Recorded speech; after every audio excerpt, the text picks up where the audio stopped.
Soy zapatista del estado de Morelos, porque proclamo el plan de Ayala y de San Luis.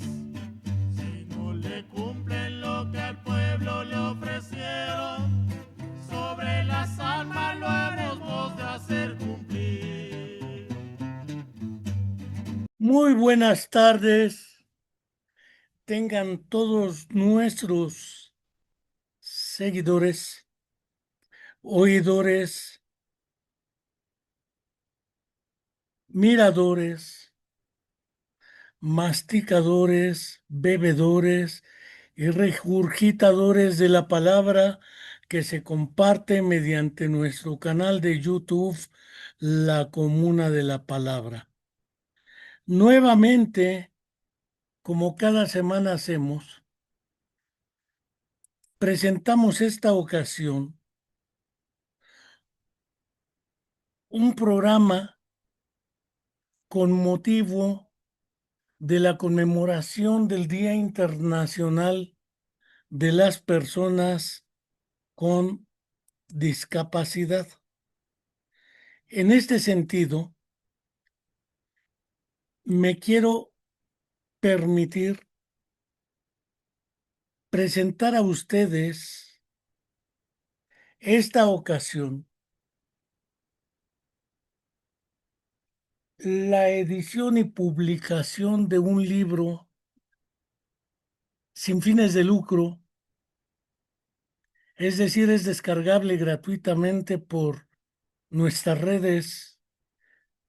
No a partir de hoy, pero sí esta semana nos dedicaremos a ponerlo a disposición de quienes quieran acceder a él sin costo alguno, por lo menos en principio, en nuestra página de lo que sería el Centro de Estudios e Investigación en Neuropsicología del Desarrollo. Como ustedes observan, el libro en cuestión se titula Abordajes familiares y personales a la discapacidad. Los autores somos Carolina Iglesias Díaz y Enrique Álvarez, su servidor. Lastimosamente, la coautora no ha participado hoy por razones ajenas a mi voluntad, pero trataremos con cierta dosis de objetividad de plantear las bondades de este libro que esperamos pueda cubrir un conjunto de expectativas que permitan a quienes así lo quieran acceder a su contenido. No quiero, sin embargo, dejar de señalar que la idea esencial que subyace a este material trasciende a la lógica discursiva del lenguaje políticamente correcto que suele utilizarse en esta era y lugar para seguir haciendo creer que el asunto de la discapacidad sigue siendo un asunto tratado como debiera serlo. Nosotros creemos que es necesario revisar esto. Decía en un principio que la memoria tampoco nos permite obviar y olvidar lo que regularmente hacemos al inicio de cada programa. Ya estamos en el mes de diciembre, ya estamos terminando un año más y no tenemos la verdad a secas ni la verdad histórica sobre la desaparición forzada de los 43 jóvenes de la Escuela Normal Rural Raúl Isidro Burgos de Ayotzinapa en Tixla de Guerrero, y naturalmente no tenemos ni la justicia, ni la verdad, ni nada que se le parezca. Tengo la impresión de que es también políticamente correcto decir, como antaño se decía, caiga quien caiga, llegaremos a la verdad. Pues no tenemos ni la verdad ni las caídas de quienes debieran caer. Tampoco quiero dejar de enviar un fraterno saludo a Angélica Rodríguez Monroy y a través de ella a las madres buscadoras de sus hijos desaparecidos, porque ella es madre de una de nuestras estudiantes de la Facultad de Psicología, desaparecida hace más de 10 años y no tenemos ni la verdad, ni la justicia, ni nada. Vaya un abrazo fraterno y esperemos que la verdad, la justicia y sobremanera, en el caso de Viridiana, como viva la llevaron, viva la queremos. Finalmente, no quiero dejar de hacerlo como lo hemos hecho los dos últimos programas, que mantenemos nuestra solidaridad con el doctor Alejandro Vera, detenido después de 8 años de un laufar instrumentado por el gobernador del estado de Morelos, Graco Ramírez Garrido Abreu, y seguiremos manifestando nuestra solidaridad con él. Vaya un fraterno saludo y esperemos la pronta resolución de su situación. Como señalábamos,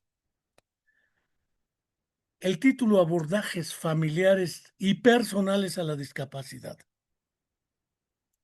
obedece particularmente a un hecho innegable que es necesario precisar ahora y colocar los puntos necesarios sobre las IES para seguir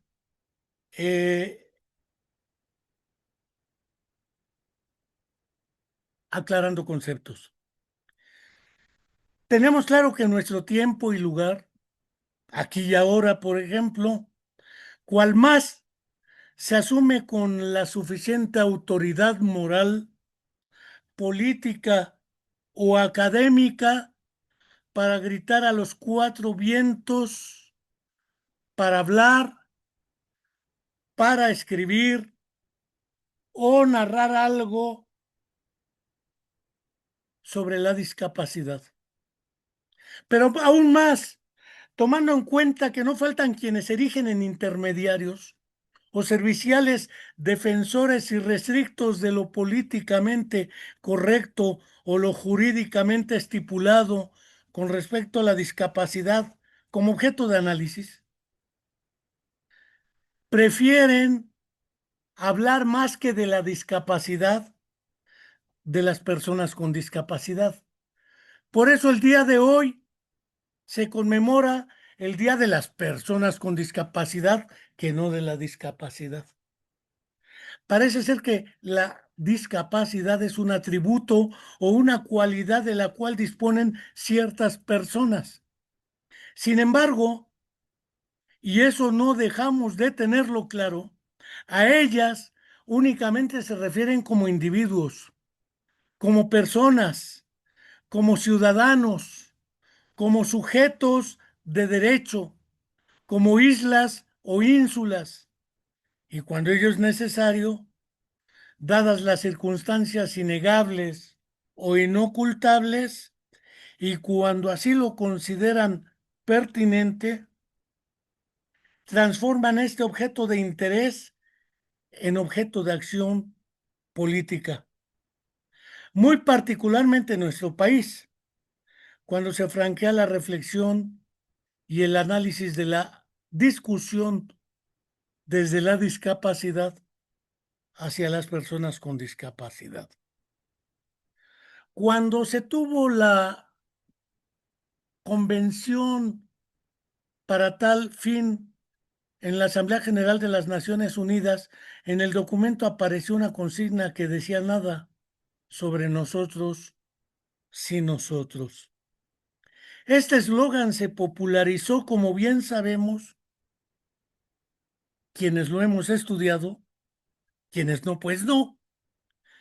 Se popularizó durante una denominada Revolución Polaca en el siglo XVI de nuestra era, que en realidad no fue una revolución, tengámoslo claro, en sentido estricto, sino que hacia el año de 1505 de nuestra era, durante el reinado de Alejandro I Jagellón, la nobleza polaca, alrededor de un 2% de la población total, forzó al rey a firmar una nueva constitución que llevaba como título Nada nuevo sin el consenso común. Originalmente era un lema jurídico político que significaba literalmente que ninguna decisión del rey, monarca, presidente, gobernador, quien fuera, debiera expedirse sin el consentimiento de la nobleza polaca. Esta consigna para la época fue sumamente revolucionaria, pues quitaba poder al monarca y lo distribuía en cierto sector de la sociedad. Pero estamos hablando de 1505. Antes ya desde la Biblia se hablaba de que nada nuevo hay oculto bajo el sol en Eclesiastés 1:9. Y hacia finales del siglo XIX y principios, perdón, hacia finales del siglo XX, esta consigna fue recuperada por organizaciones y grupos de personas con discapacidad para exigir y demandar la inclusión franca en la toma de decisiones que afecten explícita y materialmente a este sector de la sociedad.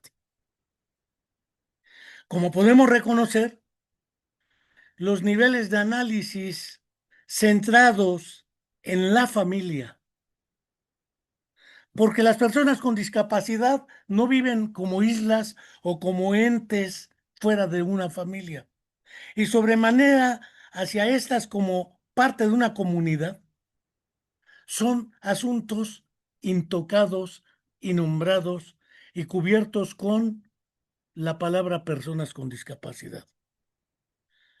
Como podemos reconocer, esto ha sido excluido del conjunto de marcos conceptuales que nos provean de los elementos de juicio necesarios para comprender, elaborar modelos explicativos y confeccionar programas de acción orientados hacia esta población.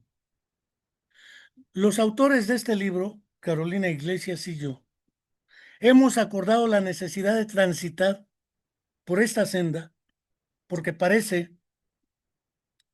que una maraña de términos, un terminejo muy pomposo diría un galimatías, conceptos, vocablos, sustantivos o adjetivos con los cuales se pretende explicar o al menos comprender la trama de las personas con discapacidad y sus familiares, las comunidades de las cuales forman parte, escuelas, iglesias, hospitales, etcétera, en vez de lograr claridad, propician la creación de imágenes vagas, teorías implícitas, representaciones sociales difusas que empañan aún más esta cuestión.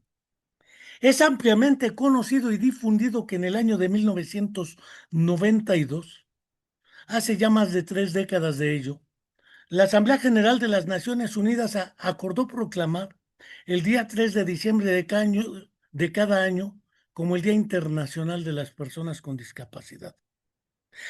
Pero no decimos quienes lo decimos usualmente que ese mismo año de 1992 era el último año de una década que dio comienzo en el año de 1983 y que por acuerdo de la misma Asamblea General de las Naciones Unidas se le denominó el decenio de los impedidos. Se cambió el término impedido por discapacidad, pero las políticas siguieron igual. Según se expresa en el informe de ese entonces, titulado Balance del Decenio de los Impedidos y presentado en la resolución 47/88, titulado Balance del Decenio de los Impedidos, en el cual se proclamó además el día 3 de diciembre como el Día Internacional de las Personas con Discapacidad, con una voz engolada, el secretario general de la ONU decía: Esta década favoreció la toma de conciencia y el diseño e impulso de medidas por parte de los gobiernos y estados que firmaron y ratificaron tales acuerdos, mediante un conjunto de acciones orientadas y destinadas al constante, dicen ellos, reitero, mejoramiento de la situación de las personas con discapacidad, y agregan y su entorno familiar y comunitario, así como la consecución de la igualdad de oportunidades. Como vemos, se cambió un término por otro, pero en la justificación decían que todo iba viento en popa o en caballo de hacienda. Para precisar más la cuestión, queremos destacar que la definición que en el primer punto de la Declaración de los Derechos de los Impedidos, la ONU expresa sin ambajes, sin temor alguno, sin vergüenza, el término impedido designa a toda persona incapacitada. Tercer término. Ahora resulta que las personas con discapacidad son impedidas e incapacitadas de subvenir por sí mismos. Ese por sí mismo significa que se necesita alguien más que no son ellos mismos, pero que siempre están excluidos de las políticas públicas, léase los cuidadores primarios y los familiares, en su totalidad o en parte a las necesidades de una vida individual o social normal a consecuencia de una deficiencia. Aparece otro término, que no es discapacidad, es deficiencia, congénita o no, de sus facultades físicas o mentales. Ahora facultades físicas. Declaración de los Derechos de los Impedidos, 9 de diciembre de 1975.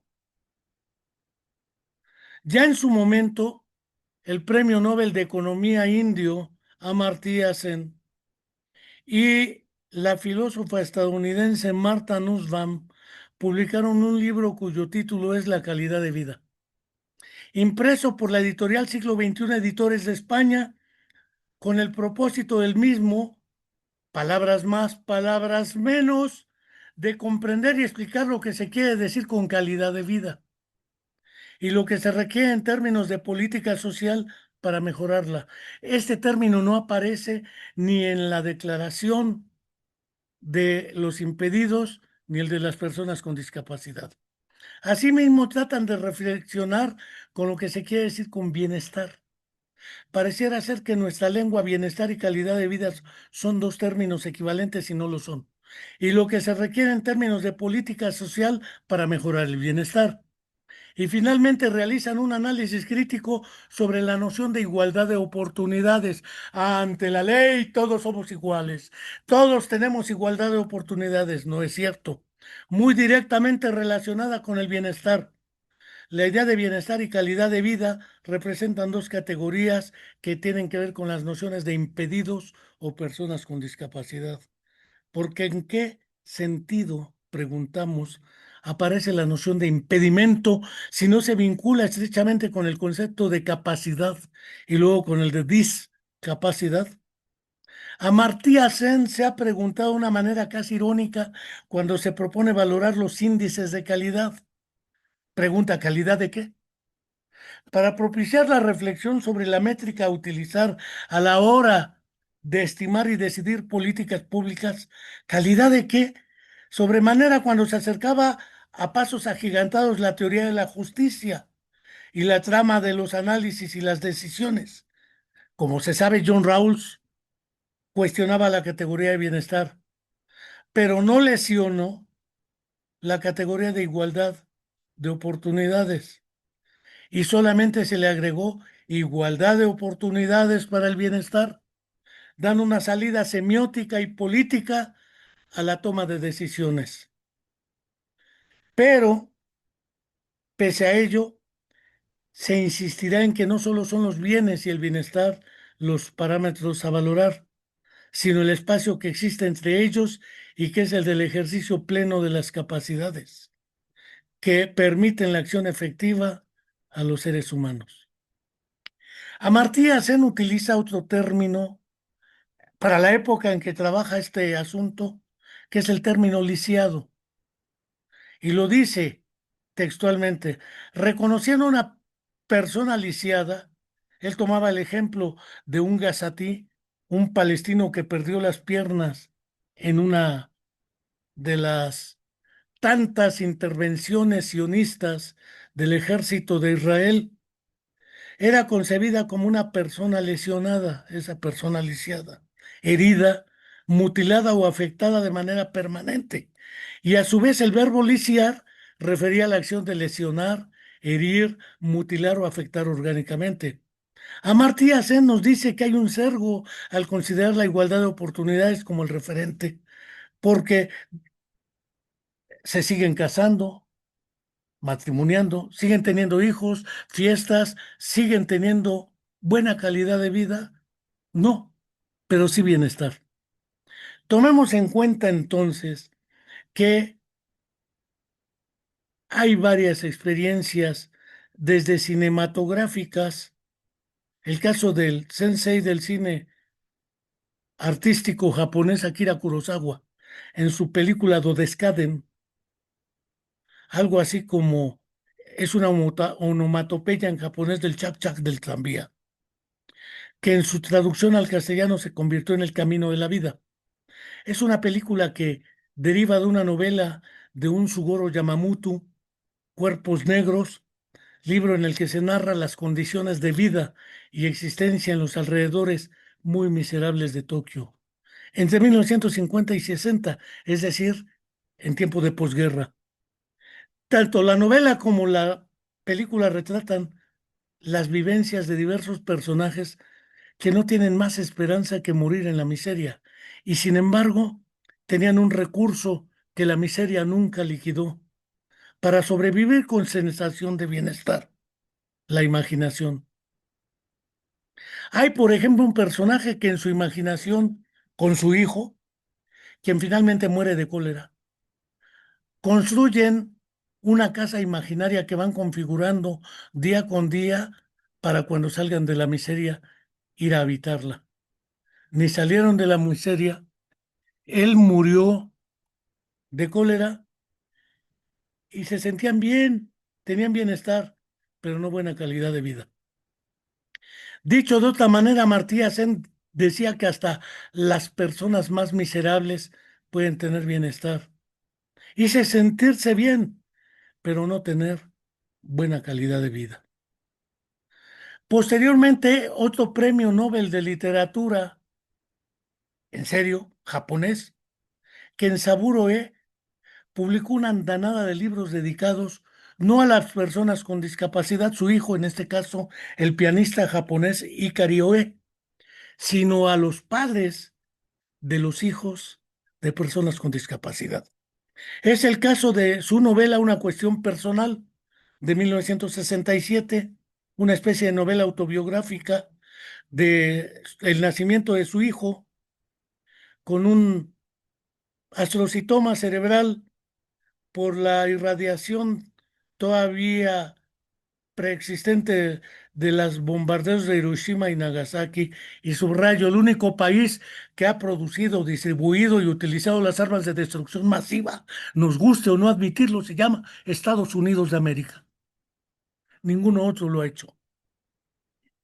Es especialmente esa novela autobiográfica donde plantea cómo enfrenta la noticia de que su hijo ha nacido con ese problema y que le espera lo que todo mundo recibe cuando tiene un hijo así: se va a morir, no se preocupe. Y ni se muere. El libro se llama Una cuestión personal, 1967. En 1969 publica otro libro, Dinos cómo sobrevivir a nuestra locura, que es una compilación de cuentos sobre un padre futuro y presente de hijo con discapacidad, en este caso autismo y déficit intelectual, resaltando además la locura de la sociedad posnuclear. Posteriormente, en 1983, publica Despertado Jóvenes de la Nueva Era y trata de las vivencias de un padre con una persona con discapacidad, en este caso su hijo, Ikari Oe, pianista muy trascendente en Japón. Algo similar ocurre con Un amor especial, vivir con un hijo con discapacidad.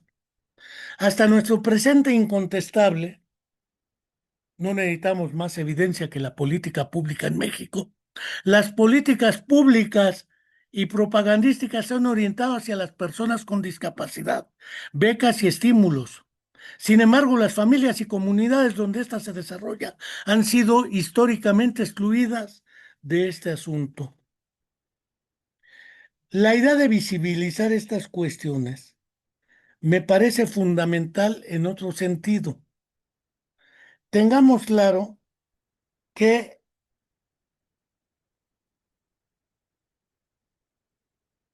ya tiempo hace, el cineasta alemán Werner Herzog presentó, entre otros documentales, uno que trata de las personas que, pese a sus condiciones materiales de existencia, debido a secuelas derivadas de malformaciones congénitas mayores como efecto secundario del uso entre la década de los 50 y 60 del siglo pasado de la talidomida como un medicamento para tratar los síntomas del embarazo no deseables, entre otras razones, provocaron nacimientos de seres sin brazos, sin piernas, sin partes de brazos, sin partes de pierna o sin las cuatro extremidades. A estas malformaciones congénitas se les conoce como amelias, focomelias o hemimelias. En su documental de 1971, El futuro mutilado, traducida como El futuro discapacitado en España y en América Latina como El futuro mutilado, muestra cómo personas y familias enteras enfrentan la exclusión histórica de la cual son objeto por su exclusión. La argumentación de la reflexión en el documental se centra en los problemas que con mayor frecuencia aparecen ante ellos, particularmente los que se refieren a los diseños urbanos. Hablo de hace 55 años y hoy por hoy las facultades y escuelas de arquitectura y diseño siguen diseñando y construyendo espacios inaccesibles, excluyentes y con barreras arquitectónicas de acceso y permanencia para las personas que necesitan libertad de movimiento, como señalan las constituciones democráticas en nuestros países. Es decir, la inexistencia en las instituciones públicas o privadas de las condiciones para que las personas con discapacidad y sus familias o cuidadores primarios puedan desplazarse, orientarse, moverse, permanecer en ellas, ir a los baños, es decir, realizar sus capacidades, dijera Martí Sen. De la misma manera se refiere de modo muy particular al conjunto de actitudes y comportamientos que el grueso de la sociedad muestra ante este fenómeno. Y aparece esta discriminación a manera de una ceguera ideológica que impide reconocer la existencia de tales personas o de las barreras que deban enfrentar o rodear. Por el solo hecho de acceder a un lugar público, estas personas o sus familiares son inmediatamente cercadas por las miradas de los otros que no son ellos. Esas miradas inquisidoras, esas miradas que no permiten denominar lo que se percibe y entonces buscan cómo hacerlo para reducir esa aparente distancia. Pues bien, en el documental El futuro mutilado de Herzog se nos muestra crudamente cómo se han enfrentado, eludido o capoteado, utilizando esa metáfora toreril, esa exclusión histórica o el hecho de ser objeto de esa discriminación tan solo por una deficiencia física que derivaba de malformaciones congénitas, mayores secundarias a la impunidad de empresas farmacéuticas que gozaban de tal libertad para producir y obtener ganancias a costa de quienes se vieron directa e indirectamente afectados por un abandono de los estados y gobiernos que fueron cómplices de esta atrocidad.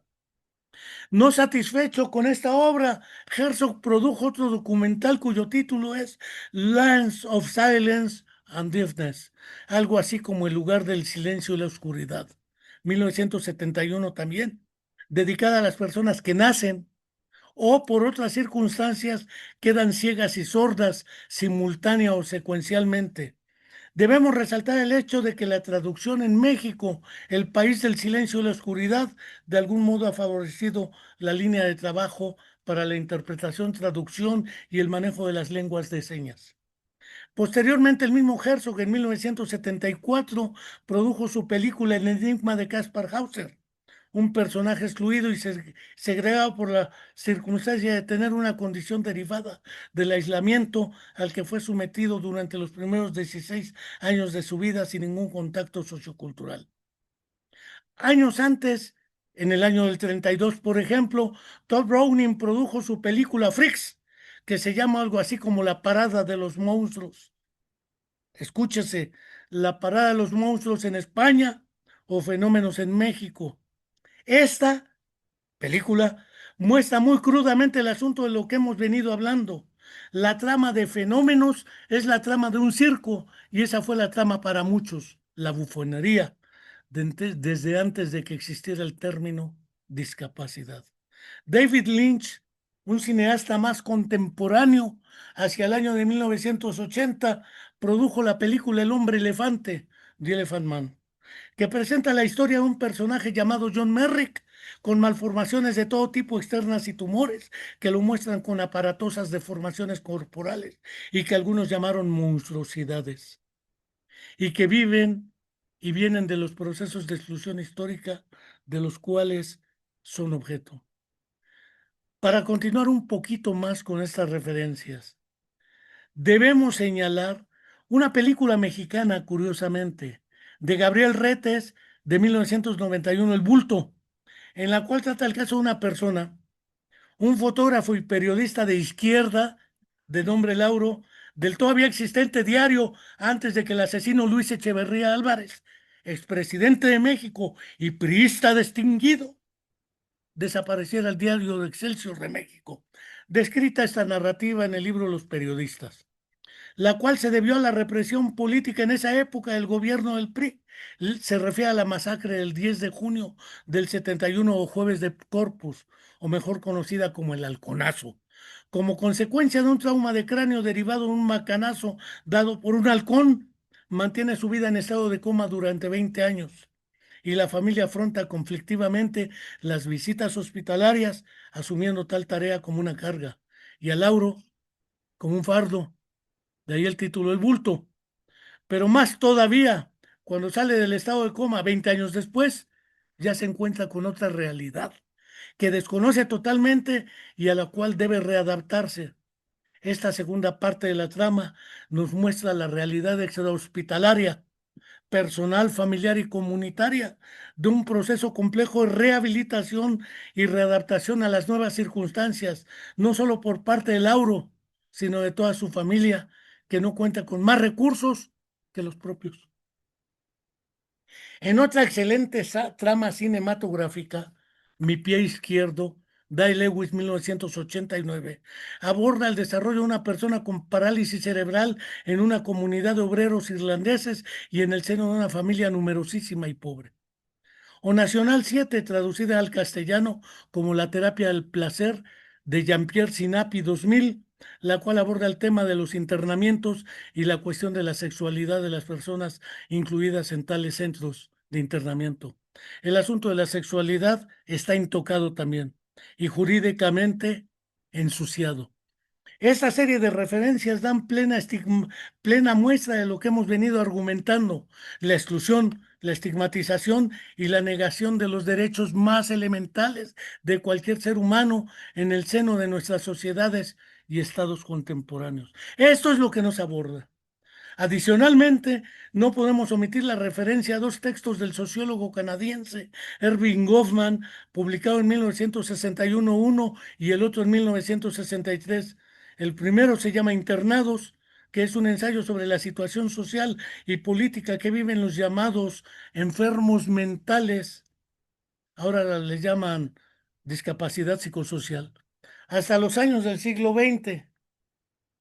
60 y posteriormente, ya con la aparición de los manuales diagnósticos como la CIE de la Organización Mundial de la Salud, o la que aparece en el Manual Diagnóstico y Estadístico, alias DSM, de la Asociación Psiquiátrica Americana, y entonces ya se habla de trastorno. ¿Qué quiero decir? Ya antes Franco Basaglia también había publicado La institución negada, que narra la historia de los pacientes psiquiátricos en Gorizia, Italia. Debo decir que él es sobreviviente de un campo de concentración en Italia, durante la Segunda Guerra Mundial. Y otra vez Erving Goffman en su libro Estigma propone muy claramente en el subtítulo del mismo uno de los dilemas omitidos, la identidad deteriorada.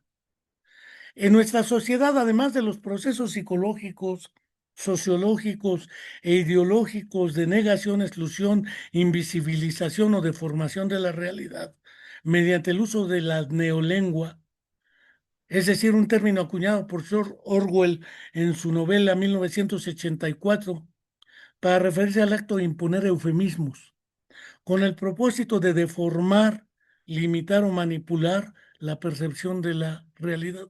Por ejemplo, el comandante Borolas hablaba de daños colaterales a las muertes de civiles en las acciones de su guerra contra el narcotráfico.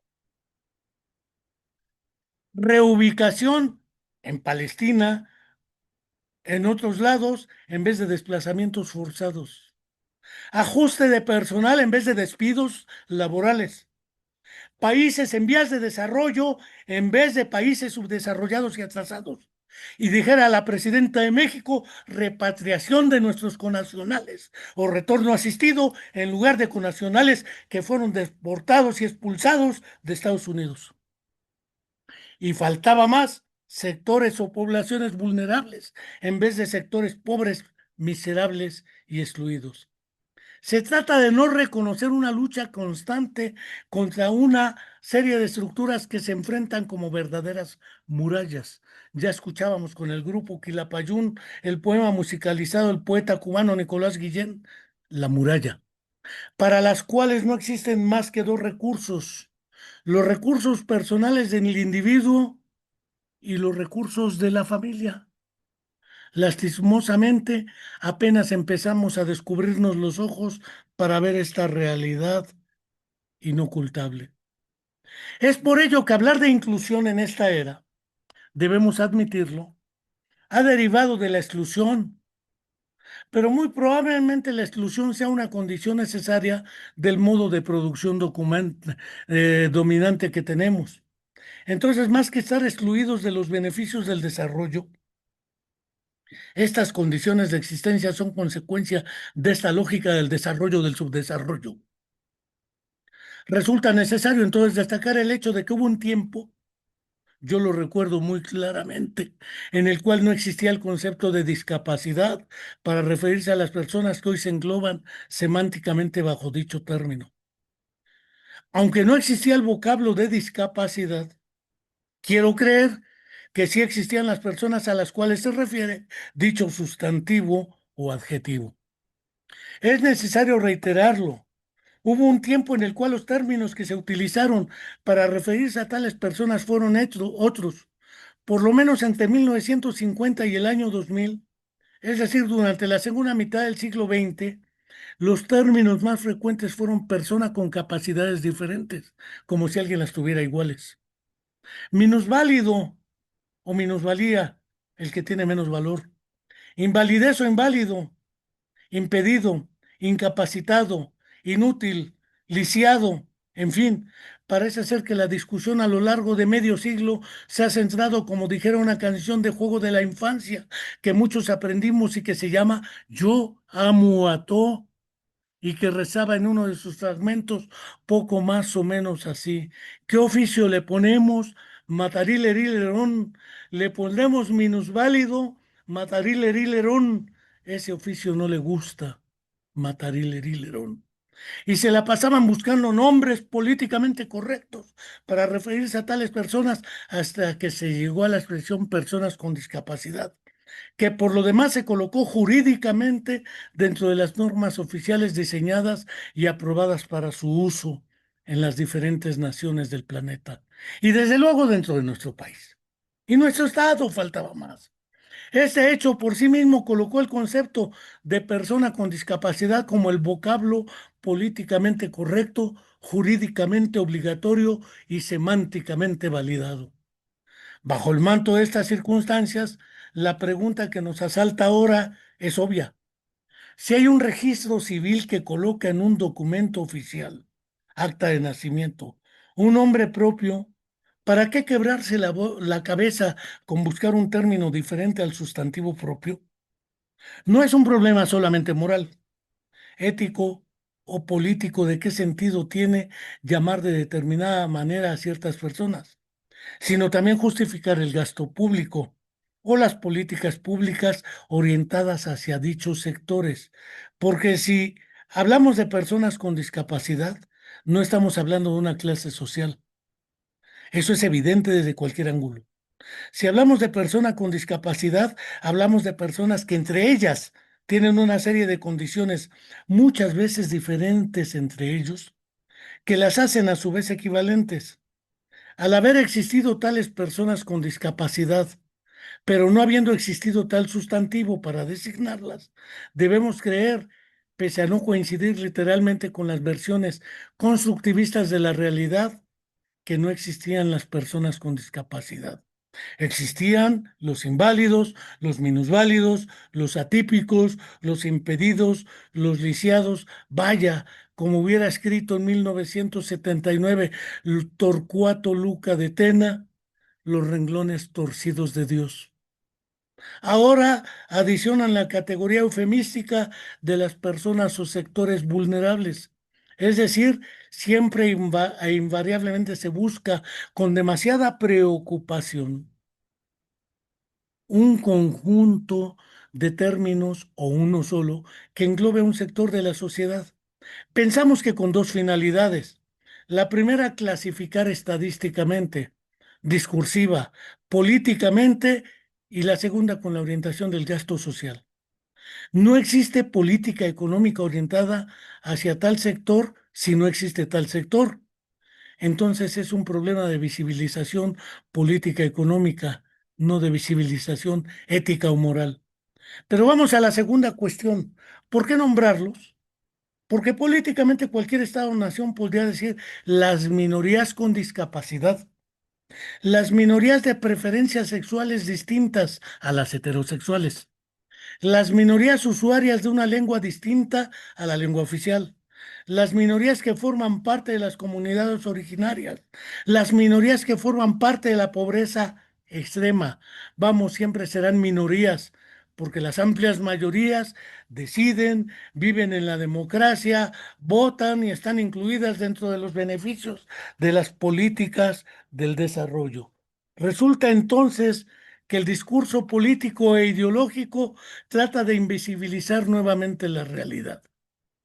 De esta manera resultó muy cómodo clasificar y taxonomizar para divorciar, demarcar fronteras y límites y de este modo incluir en su geometría económica, política y sociológica, por ejemplo, clases altas, dentro de las cuales están las altas altas, léase los slim y otros, las altas medias y las altas bajas.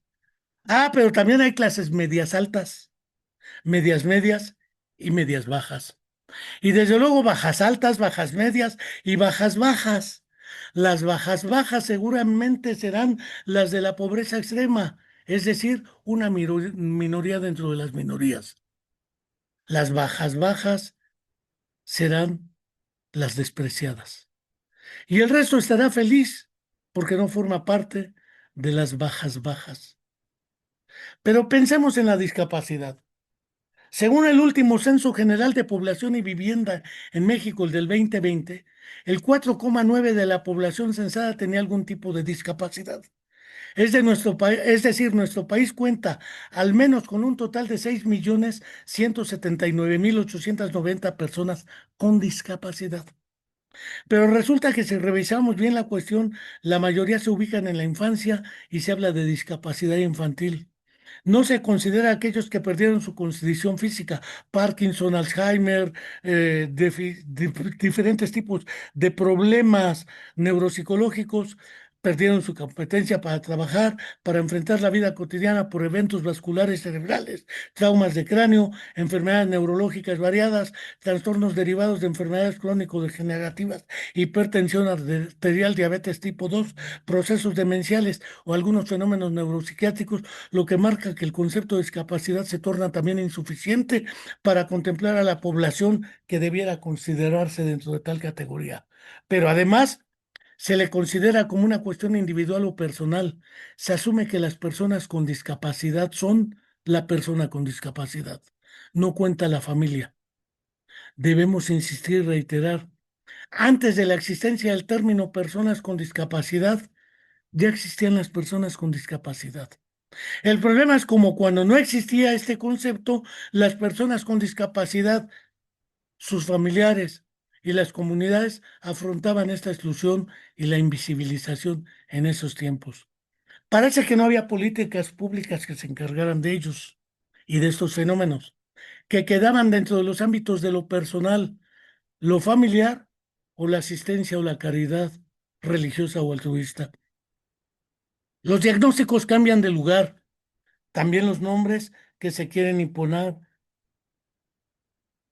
de forma que finalmente lo que se crea es un conjunto de eufemismos que encubren o enmascaran o edulcoran, endulzan la realidad. Ahora bien, las políticas públicas en los años más recientes, particularmente el primer cuarto de este siglo, se ha caracterizado por pregonar el otorgamiento de becas, estímulos económicos, no importa la cantidad que sea, pero ninguna política pública orientada a la eliminación de las barreras que se han enunciado, urbanas, arquitectónicas, de orientación y movilidad, acceso y permanencia, comunicación y acceso a la información, actitudinales, psicopedagógicas y jurídico-administrativas. Estas pesadillas, como las refería Boris Friedman Mintz, son las siguientes, las que siguen enfrentando las personas con discapacidad y sus familias.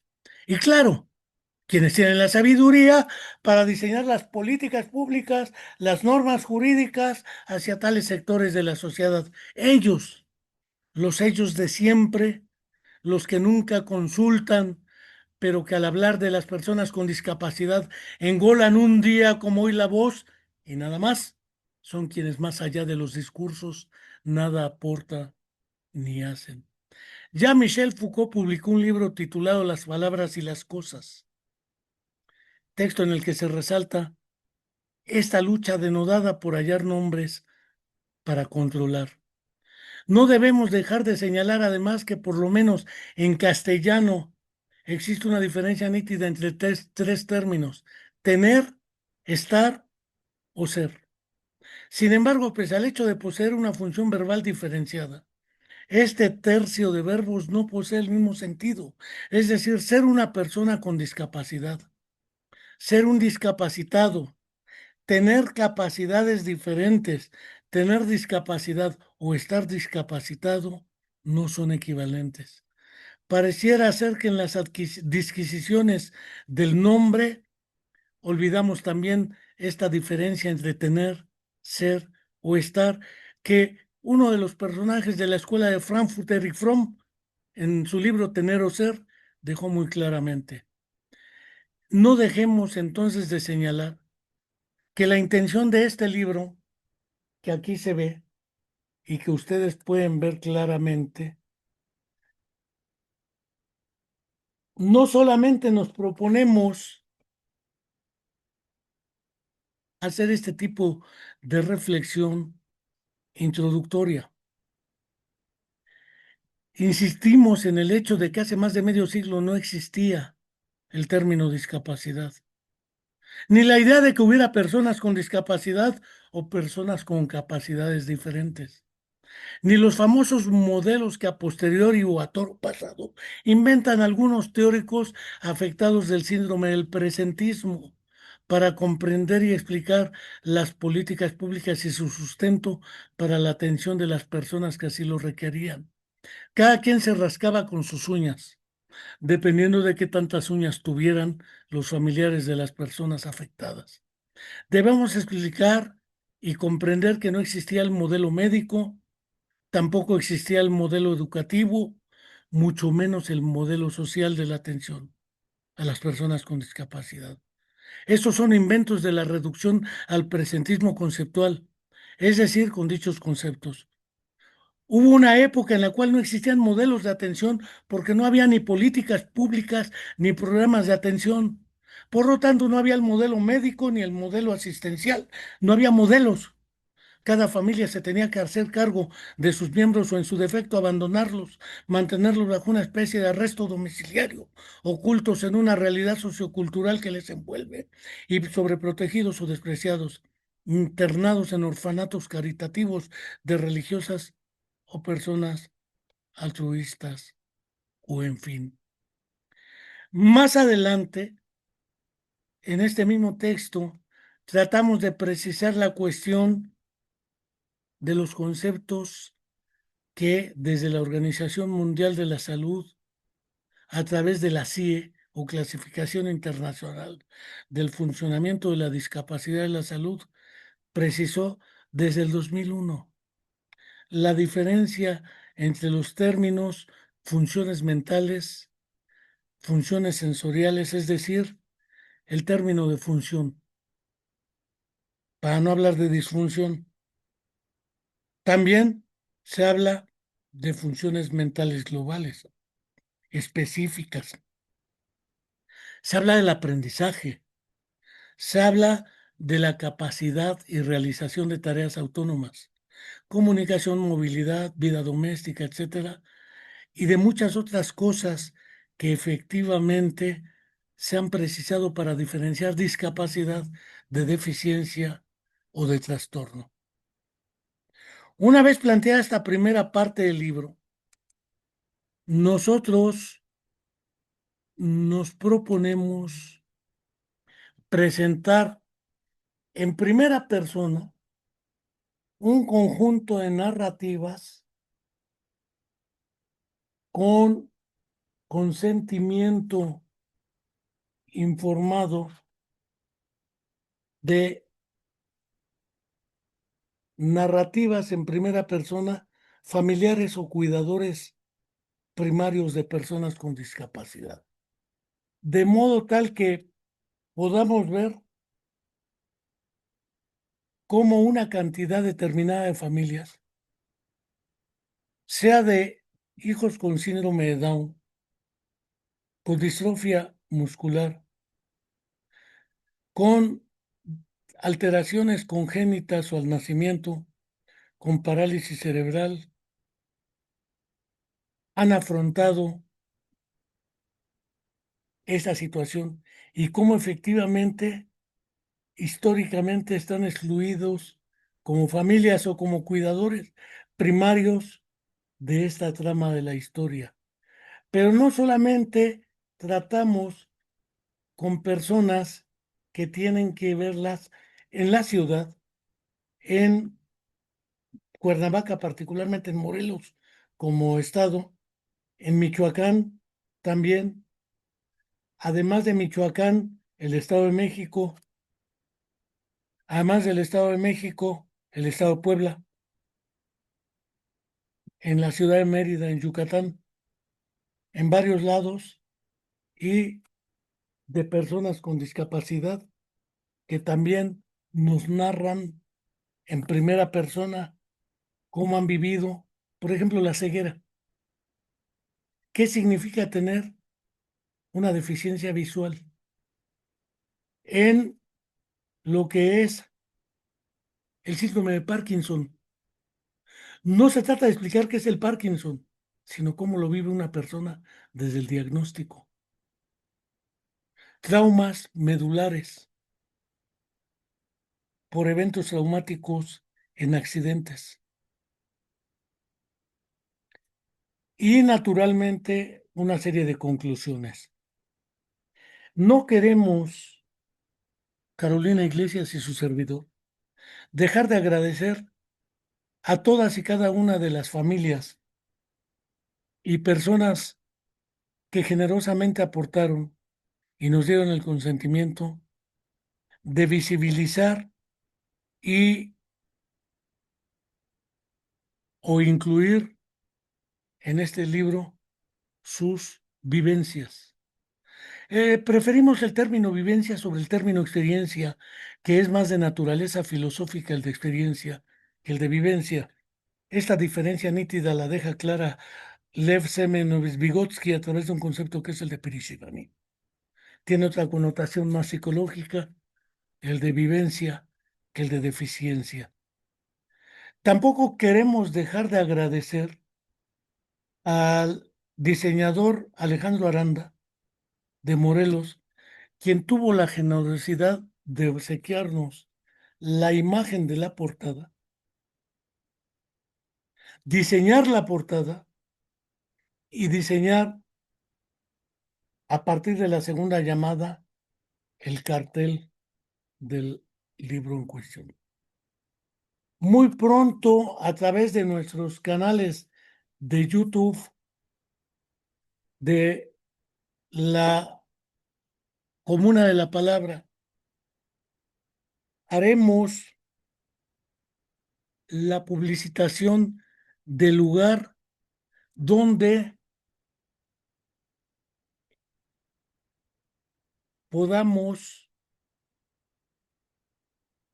descargar gratuitamente el libro de manera electrónica. En formato papel, portada como el que estoy mostrando, en realidad el tiraje es muy pequeño porque necesitamos todavía algunos trámites. Por ello es que queremos agradecer a Marisol, quien también nos dio un conjunto de vínculos que nos permitieron ampliar estas entrevistas y narrativas. Naturalmente a la clínica Zoom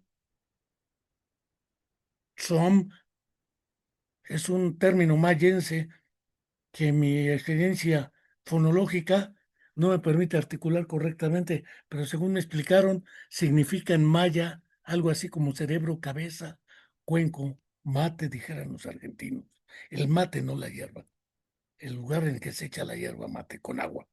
Pero no tengo duda de que agradecemos a Marisol esos vínculos aquí en Morelos, a la clínica Zoom, los vínculos y una entrevista que pudimos incluir a Alejandro Aranda, ¿eh?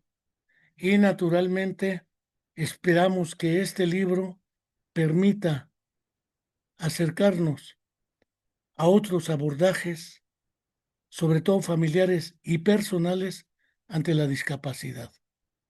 Hasta la próxima y muchas gracias.